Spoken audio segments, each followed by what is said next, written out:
Assalamualaikum warahmatullahi wabarakatuh. Kali ini Deng Adi Podcast akan menyampaikan materi menulis kreatif dengan seri dari mana datangnya ide. Jadi pembahasan kita untuk seri kedua di menulis kreatif ini mengenai ide ya.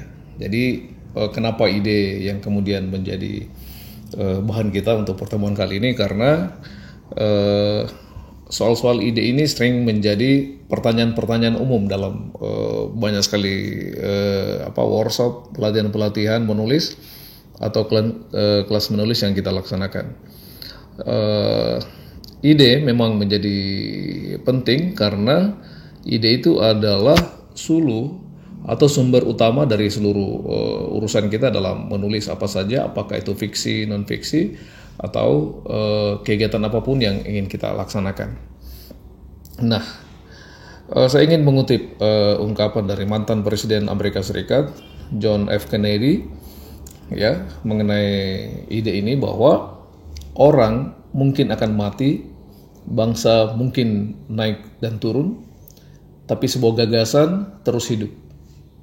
Ide memiliki ketahanan tanpa kematian.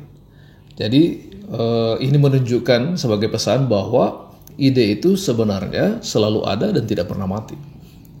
Ya, seseorang tidak boleh mengatakan saya kekeringan ide. Ya, soal itu nanti kita bahas pada menit berikutnya ya. Nah,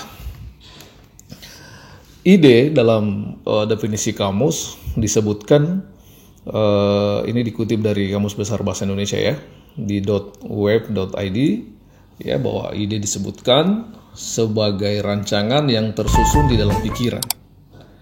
Ide juga bermakna sebagai gagasan atau cita-cita.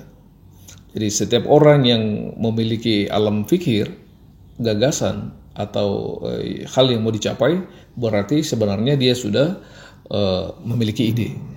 Nah, begitu ya. Jadi sederhananya begitu. Nah, selanjutnya, dari mana datangnya ide? Ya, ide adalah pertanyaan penting. Dari mana ide itu datang? Atau dari mana datangnya ide gitu? Ya. Jadi seseorang sering mengatakan kesulitan karena tidak ada ide. Ya, ini adalah masalah umum, tidak masalah. Kalau Anda pernah merasakan itu tidak menjadi masalah. Ya, itu hanyalah pertanyaan-pertanyaan ringan saja sesungguhnya, atau hal yang bisa kita selesaikan. Nah, jadi ide sesungguhnya menurut saya bahwa itu ada di sekitar kita. Dia selalu ada dalam kehidupan kita. Dia ada dalam kesibukan kita. Dia ada dalam perenungan kita. Dia ada dalam konteks apapun yang kita lakukan. Nah, seperti itu.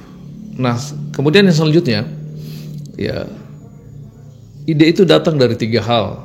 Yang pertama, dari diri Anda sendiri atau dari kita sendiri. Ya. Nah, kenapa demikian? Karena setiap orang memiliki pengalaman masing-masing. Semua orang yang ada di dunia ini, Anda atau saya atau siapapun di sekitar kita, itu pasti memiliki pengalaman. Ya. Apakah pengalaman yang sangat syahdu atau masgul atau mungkin penuh kebahagiaan dan sebagainya. Yang selanjutnya, setiap orang karena memiliki pengalaman ya secara umum, maka secara khusus dia juga memiliki pengalaman batiniah secara secara internal gitu ya. Jadi, nah, pengalaman-pengalaman batin inilah yang kemudian kita sebut sebagai kekayaan paling utama pada setiap orang.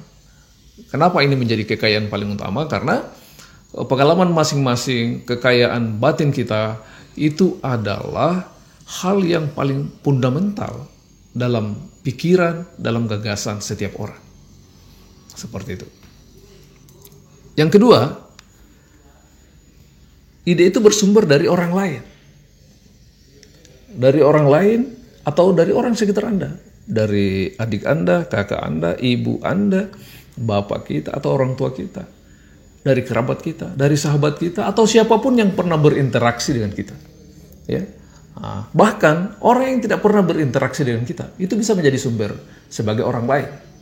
Nah, saya ingin bertanya, apakah Anda termasuk pendengar yang baik? Apakah Anda suka mendengarkan orang bercerita? Apakah Anda biasa menerima curhat? Apakah Anda biasa mendengar apapun, keluhan orang, kegembiraan, kesedihan? Nah, itu semua hal-hal yang bisa kita bangun sebagai ide. Ya, jadi apa yang kita dengar dari orang lain itu tidak melulu soal-soal kesedihan, air mata ya. Kita juga bisa menemukan ide karena seseorang bercerita begitu optimis, begitu bahagia, punya cita-cita yang panjang dan sebagainya. Nah, itu seperti itu. Jadi hal-hal apa saja yang dia ceritakan kepada Anda. Kemudian yang ketiga, sumber ide yang ketiga adalah dari referensi. Jadi referensi itu ada dua. Apakah dia berupa teks atau konteks, ya.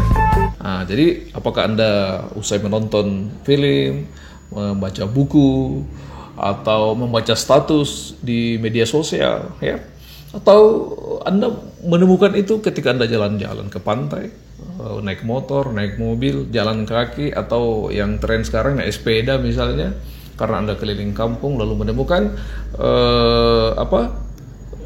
ide-ide yang bertebaran di jalanan yang Anda lalui, kan gitu. Jadi kenapa saya mengatakan bertebaran? Betapa ide itu ada di sekitar kita. Jadi rekan-rekan sekalian atau sahabat-sahabat semuanya yang mendengarkan dengan di podcast, ini bukan pernyataan atau ungkapan yang menganggap bahwa proses menulis kreatif itu adalah hal yang sangat mudah, tidak. Ya. Yang saya maksud adalah bahwa dalam membangun proses kreatif itu melalui menulis kreatif, ide itu sesungguhnya tidak sulit. Ya. Apa yang kemudian sulit dalam persoalan menulis ini adalah karena kita seringkali atau orang seringkali mengatakan saya tidak punya ide. Ya, nah, seperti itu.